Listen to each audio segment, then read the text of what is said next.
E aí, beleza? Sou Daniel da Vegan Lover e nesse canal eu te ensino a fazer o melhor queijo vegetal que você já comeu, com gosto de queijo. E para que isso se perdure até o último pedaço dele, você precisa conservar ele muito bem. E é sobre isso que eu queria falar, porque tem muita dúvida em relação à conservação do queijo vegetal, em relação a quanto tempo de vida ele acaba tendo, uma vez que ele pode ser um alimento feito sem conservante nenhum. Quando a gente faz em casa, não vamos utilizar nenhum conservante químico ou alguma coisa assim para dar uma vida um pouco mais longa para ele. Então, primeiro ponto aqui que eu nem queria falar, acreditando que todo mundo já sabe, né? Mas eu ainda assim preciso falar que é a questão das boas práticas de fabricação.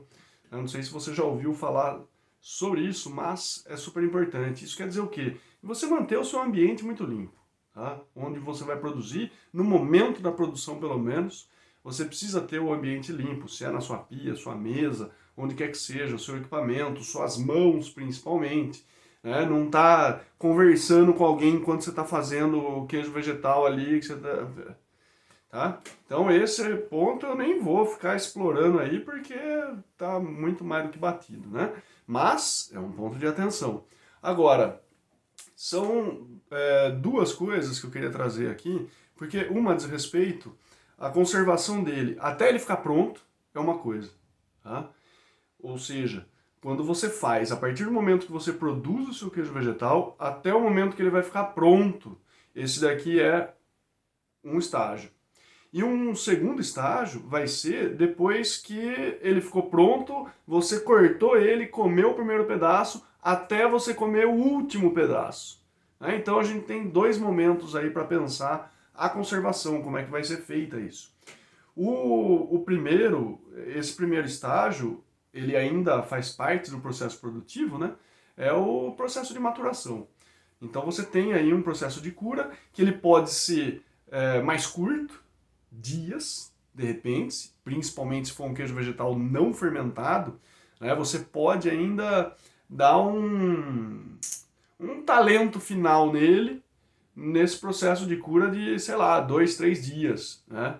E daí ele fica pronto. Isso daí é só para perder um pouco um aspecto vitroso de algum geleificante que você usou, para criar uma certa casinha, enfim, né? Aí o objetivo é de cada um. Mas saiba que é possível sim você ter esse procedimento para aqueles vegetais não fermentados também. Mas olha só o que eu falei, uns 2, 3 dias, né? Porque quando a gente fala de queijos vegetais fermentados, aí a coisa ela pode se estender por muito mais tempo. Podemos falar de semanas, podemos falar de meses em relação a esse processo de maturação, tá? Então, o que implica, primeiro, essa conservação maior de um em detrimento de outro? Então, primeira coisa, o que dá vida longa para esse tipo de produto, sem dúvida nenhuma, é a fermentação. Tá? Então, o queijo vegetal não fermentado dura bem menos do que um queijo vegetal fermentado. Esse é o primeiro ponto aqui. Por que isso? Porque a gente tem micro-organismos que já dominaram aquela massa, tá? Esses micro-organismos, além de eles dominarem, então, ser uma população que entra em competição direta com qualquer um que venha de fora e a tendência é ganhar, né? Além disso, vai produzir ácido. E esse ácido, ele funciona como um conservante natural. Então, o próprio ácido lático, dependendo do que você está usando, né, pode ser que tenha produção de ácido acético, enfim, vários ácidos, independente do ácido agora, tá? Independente do ácido, a produção de ácido faz com que o pH baixe. E esse ambiente mais ácido, ele é protetor para esse queijo vegetal, porque ele pode ser um ambiente super hostil para várias bactérias que poderiam chegar nele ali.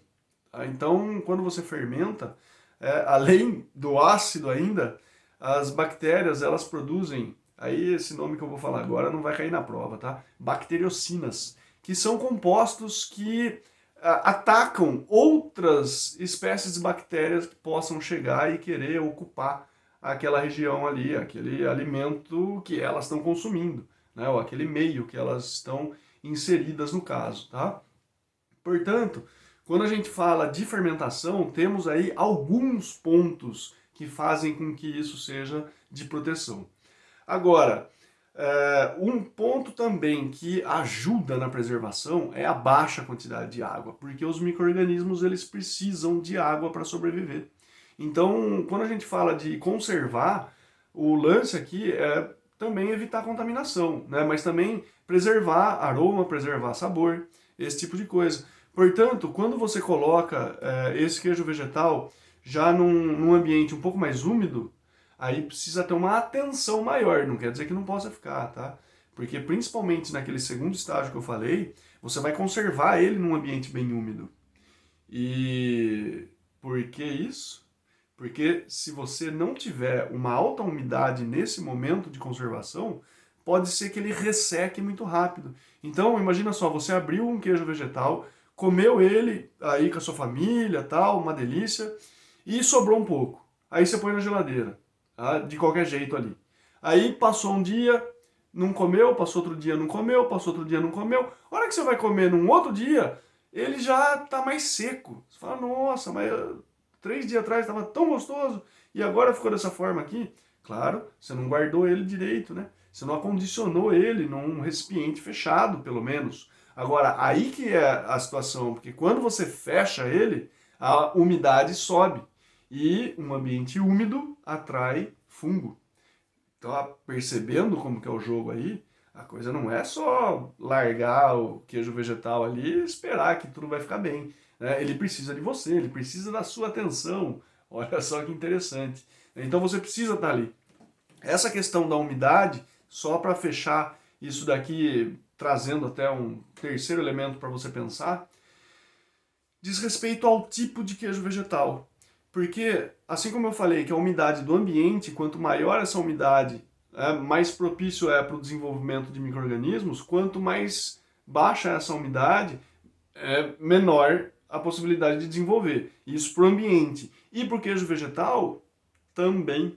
Isso daí também vai acontecer. Ou seja, se você tem um queijo vegetal que ele tem na composição dele, uma maior quantidade de água, você precisa ter uma atenção maior com ele. Se ele é um queijo vegetal com menor quantidade de água, aí a tendência é que ele aguente mais, tá? Porque acaba essa carência de água nele pode ser mais hostil para alguns micro-organismos. Então, o que eu quero dizer com isso é que quando você está fazendo um queijo vegetal mais fresco, a atenção ela precisa ser maior, tá? E um mais curado, aí você não precisa daquele rigor na atenção, mas ainda assim precisa ter atenção.